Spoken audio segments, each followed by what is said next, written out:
Sebelumnya, mereka tidak memandang Feng Taixuan dengan mata dewa mereka, tetapi mereka tidak memperhatikan sesuatu yang tidak biasa. Metode semacam ini dapat menyembunyikan banyak kaisar dan raksasa. Itu hanya dapat menunjukkan bahwa kaisar iblis ini jauh lebih tirani daripada yang ditemui kaisar iblis jahat hitam Qin Yichen.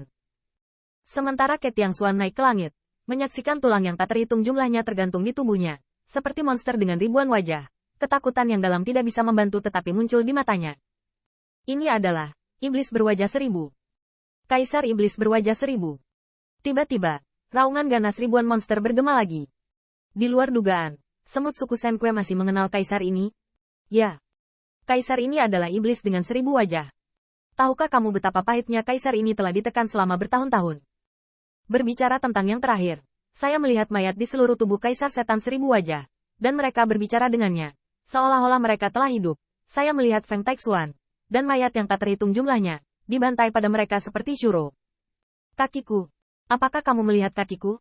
Itu kakiku. Berbeda dari Feng Taixuan yang baru saja dilihat Qin Yichen, Feng Taixuan sekarang telah menjadi tulang, dan satu kaki tampaknya hancur dan terkoyak oleh Seng Sheng. Pada saat ini, satu kaki melompat, dan dua cakarnya mencekik leher Qin Yichen dengan tajam. Kepalaku. Apakah kamu melihat kepalaku? Itu kepalaku. Qin Yichen bahkan melihat bahwa seekor harimau putih yang kuat yang kepalanya dipenggal sedang mengaum padanya. Tingkat pertama telah hilang, dan dia tidak tahu bagaimana membuat raungan yang mengerikan itu. Sementara harimau putih bergegas ke depan, dia melihat bahwa bagian kepalanya yang retak memiliki sepasang mata vertikal dan gigi tajam seperti kaisar iblis berwajah seribu. Tampaknya dia ingin melepas kepala Qin Yichen dan menempatinya sebagai kepalanya. Hatiku, kembalikan hatiku. Qin Yichen tercengang, dan anginnya terlalu misterius beberapa saat yang lalu. Dia mengenali mereka dengan 10 pembangkit tenaga Feng Shi dan Tianyi. Tetapi pada saat ini, dia seperti iblis yang ganas dan ingin merobek kakinya. Monster macam apa ini? Qin Yichen terus mundur, dan yang lebih menakutkan adalah meskipun Ru Feng Taixuan dan tulang-tulang ini sudah mati, aura mereka sangat menakutkan, tidak lebih buruk dari ilusi yang baru saja mereka lihat.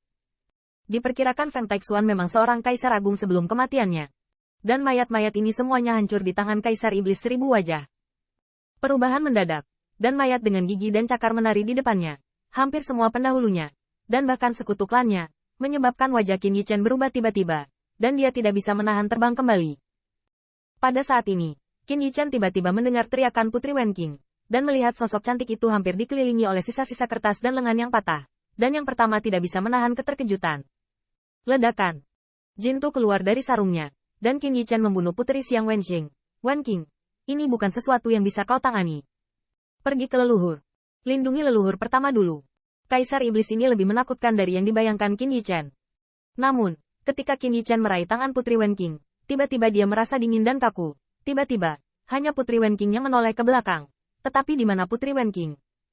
Jie, apakah kamu melihat mataku? Itu adalah mataku.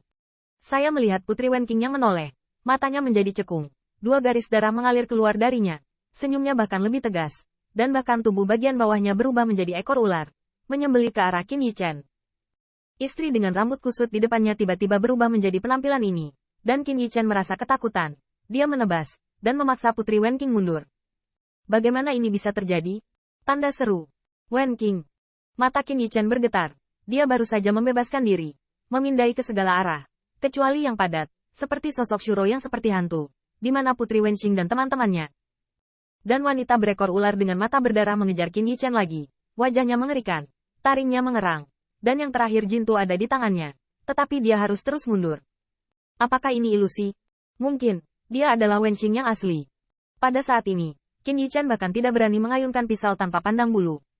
Tepat pada saat ini, Qin Yichen melihat ledakan suara ilahi dari kejauhan.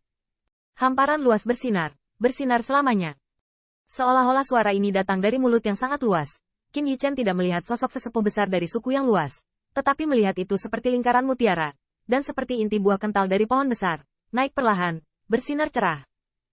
Cahaya ini tampaknya mampu menghancurkan segalanya dan memurnikan segalanya.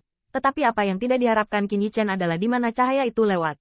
Kebenaran dapat dipantulkan, tetapi mayat tidak menghilang karena ini. Mutiara yang dikorbankan Chang Hao Miao membuat Qin Yichen melihat sosok besar kaisar setan seribu wajah lagi. Aku melihat tentakel yang tak terhitung jumlahnya dari 1000 wajah kaisar iblis menggeliat.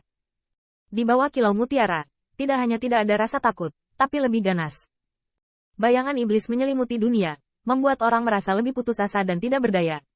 Ledakan. Tidak hanya itu, tetapi Qin Yichen melihat tentakel Kaisar Iblis berwajah seribu terbang, seperti memukul dunia, langsung menghancurkan harta karun yang dikorbankan Chang Hao Miao, dan kecemerlangannya pecah, dan hanya ada raungan mengerikan yang tak terhitung jumlahnya di dunia. Ini. Qin Yichen menarik napas dalam-dalam, dan memaksa dirinya untuk tenang. Ilusi. Jika itu adalah ilusi. Telepati.